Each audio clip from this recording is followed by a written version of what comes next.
안녕하세요. 신혜가 책방입니다. 저는 책방지기 한 걸음씩입니다.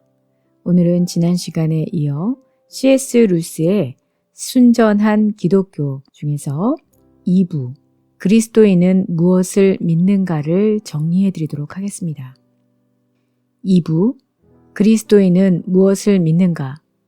하나님과 경쟁하는 개념들, 하나님의 침공, 충격적인 갈림길, 완전한 참회, 실제적인 결론으로 되어 있습니다.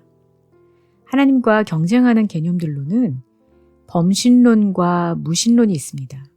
범신론은 우리에게 있는 모든 것이 하나님의 일부라고 보는 것이고, 무신론은 하나님이 존재하지 않는다는 것입니다. 하늘에 선한 하나님이 계시니 만사 형통이라 여기는 물탄 기독교 같은 단순한 기독교도 있습니다만, 실제는 단순하지 않고 기독교 역시 인간이 만들어낼 수 있는 부류의 것이 아닙니다. 선과 악 둘은 독립적인 존재라고 보는 이원론도 있지만, 악은 선과 같이 독립적으로 존재할 수 있는 것이 아니라 선이 부패한 것입니다. 악은 원형이 아니라 원형에 기생하는 것입니다. 그러나 이 세상은 악한 권세가 군주 행세를 하고 있는 것이 현실입니다. 하나님은 인간이 자유를 잘못 사용할 때 벌어질 위험을 감수하고 인간에게 자유의지를 주셨습니다. 사탄처럼 인간도 그 자유의지를 그 속에 있는 스스로 중심에 있고 싶어하는 가능성으로 사용함으로써 모든 흑역사를 초래하게 되었습니다. 하나님은 인간을 하나님이라는 연료를 넣어야 달릴 수 있는 차로 만드셨지만, 인간은 잘못된 연료를 넣고 달리려고 하고 있는 것입니다.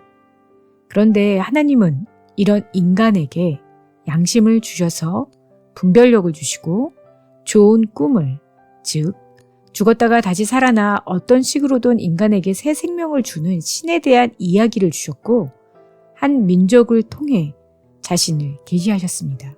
더 충격적인 것은 하나님의 아들이 인간으로 오셔서 우리를 위해 죽임을 당했고, 그 죽음은 우리의 죄를 씻어주었고, 그의 죽음으로써 죽음의 세력이 힘을 잃었다는 것이 교단을 불구하고 믿어야 하는 그리스도에 대한 기독교의 핵심 메시지입니다.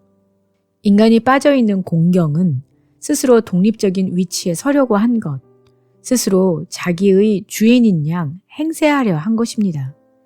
인간은 단순히 개선의 필요가 있는 불완전한 피조물이 아니라 손에 든 무기를 내려놓아야 하는 반역자인 것입니다. 이 항복을 회개라 부르는데, 수천 년간 익혀온 자기 만족과 자기 의지를 버린다는 것인데, 그것은 자기의 일부를 죽이는 죽음을 겪는 것과도 같습니다. 진정한 회개가 일어날 수 있도록 하기 위해 하나님이 인간의 모습으로 오셔서 죽음을 통해 회개를 실천하셨습니다. 그가 우리의 빚을 갚으셨고, 그가 전혀 겪을 필요가 없는 고통과 죽음을 우리를 위해 겪으셨습니다. 그분을 통해 새 생명을 얻을 수 있습니다. 새로운 종류의 인간이 탄생한 것이지요. 그러나 그리스도인들은 여전히 자신에게 주어진 그리스도의 생명을 잃어버릴 수 있으며, 따라서 그것을 지키기 위해 노력해야 합니다. 몸에 생명이 있다는 것은 절대 상처를 입지 않는다는 것이 아니라 어느 한도까지 스스로 회복할 수 있다는 뜻인 것처럼 말입니다. 예수님에 대해서 들어본 적이 없는 사람들은 어떻게 구원받는가에 대한 이야기는 예수님은 자신의 지체들을 통해서 일하신다고 할 수 있습니다. 그러니 그리스도 밖에 있는 자들의 운명을 걱정하면서 자신은 여전히 그리스도 밖에 머물려고 할 수 있습니까? 그리스도 밖에 있는 자들을 돕고 싶다면 본인이 자신이 그리스도의 세포가 되어 나아가야 합니다. 왜 예수님께서 대군을 이끌고 침공하지 않고 일종의 비밀 결사대를 통해 마귀의 세력을 전복하려 하는가에 대해선 기회를 주시는 것이라 할 수 있습니다. 그날이 반드시 올 것인데 그때는 더 이상 기회가 없습니다. 지금이야말로 선택할 때입니다. 2부의 몇몇 구절을 읽어드리도록 하겠습니다. 하나님을 반대하는 자의 논거는 어쩌다 보니 세상이 나의 취향에 거슬린다는 것이 아니라 세상은 정말 불의하다는 것이기 때문입니다. 이처럼 하나님이 존재하지 않는다는 것을 증명하려 하다 보면 어쩔 수 없이 실제의 한 부분만큼은 전적으로 의미 있다는 가정을 하지 않을 수 없습니다. 결과적으로 무신론은 너무나 단순한 것임이 드러났습니다. 우주 전체에 정말 아무 의미가 없다면 우주에 의미가 없다는 그 생각 자체를 아예 하지 못했을 것입니다.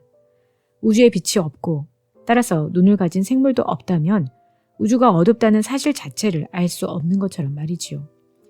그 경우에 어둡다는 말은 아무 의미도 갖지 못할 것입니다. 종교가 단순하기를 바라는 것은 쓸데없는 짓입니다. 실제 것들은 어쨌든 간에 단순하지 않기 때문입니다. 겉으로 보기에는 단순해 보여도 사실은 단순하지가 않습니다. 단순한 대답 이상의 것을 요구하면서 왜 대답이 단순하지 않느냐고 불평하는 것은 어리석은 일이지요. 사악함을 자세히 살펴보면 그것이 선한 것을 그릇된 방식으로 추구하는 것임을 알게 된다는 뜻입니다. 여러분은 단지 선 자체를 위해 선해질 수 있습니다. 그러나 단지 악 그 자체를 위해 악해질 수는 없습니다. 악은 선이 부패한 것에 지나지 않습니다. 하나님은 왜 사람들에게 자유의지를 주셨을까요?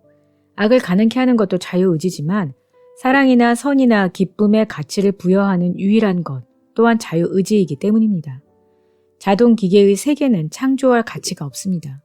하나님이 가장 고등한 피조물들에게 주고자 하시는 행복은 사랑과 즐거움의 절정에서 자유로우면서도 자발적으로 하나님과 연합하며 이웃과 연합하는 데서 생겨나는 행복으로서 거기에 비하면 지상에서 남녀가 나누는 가장 황홀한 사랑조차 물탄 우유처럼 싱거울 것입니다.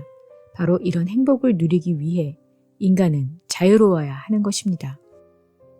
이제 여러분은 선택을 해야 합니다. 이 사람은 하나님의 아들이었고 지금도 하나님의 아들입니다. 그게 아니라면 미치광이나 그보다 못한 인간입니다. 당신은 그를 바보로 여겨 입을 틀어막을 수도 있고 악마로 여겨 침을 뱉고 죽일 수도 있습니다. 아니면 그의 발 앞에 엎드려 하나님이여 주님으로 부를 수도 있습니다. 사실 회개는 선한 사람만이 할 수 있는 일입니다. 바로 여기에 함정이 있습니다. 정작 회개가 필요한 사람은 악한 사람인데 완전한 회개는 선한 사람만 할 수 있으니 말입니다. 회개란 하나님께 돌아간다라는 것이 어떤 것인지 보여주는 하나의 표현 방법일 뿐입니다. 그러니까 하나님께 회개하지 않고 당신께 돌아가게 해주소서라고 구하는 것은 당신께 돌아가지 않으면서도 돌아가게 해주소서라고 구하는 것이나 다름이 없습니다. 이런 일은 당연히 일어날 수가 없지요. 하나님이 우리를 도우신다는 것은 이를테면 그분 자신을 우리에게 조금 넣어주신다는 뜻입니다. 여러분의 자연적인 생명은 부모에게서 온 것이지만 그렇다고 아무 노력 없이 유지되는 것은 아닙니다. 이와 마찬가지로 그리스도인은 자신에게 주어진 그리스도의 생명을 잃어버릴 수 있으며 따라서 그것을 지키기 위해 노력해야 합니다. 세상에서 가장 훌륭한 그리스도인이라도 자기의 동력으로 움직일 수 없습니다. 오직 자신의 노력으로 결코 얻을 수 없었을 생명을 보살피고 보호할 수 있을 뿐입니다. 하나님은 세상을 침공하실 것입니다. 그러나 하나님이 드러내놓고 직접 세상에 간섭해야 한다고 말하는 사람들을 보면 정말 그 뜻을 알고 그런 말을 하는 것인지 궁금해집니다. 그런 일이 일어나는 날은 바로 세상이 끝나는 날입니다. 극작가가 무대 위로 걸어 나오면 연극은 끝난 것입니다. 하나님은 틀림없이 세상을 침공하실 것입니다. 하나님은 바로 이 기회를 주려고 잠시 지체하고 계십니다. 그러나 영원히 지체하시지는 않을 것입니다. 우리는 지금 이 기회를 잡든지 버리든지 둘 중에 하나를 택해야 합니다. 네, 오늘은 C.S. 루이스의 순전한 기독교 중에서 2부 그리스도인은 무엇을 믿는가를 정리해 드렸습니다. 다음 시간에는 3부를 정리해 드리도록 하겠습니다. 그럼 다음 시간에 뵐게요. 안녕히 계세요.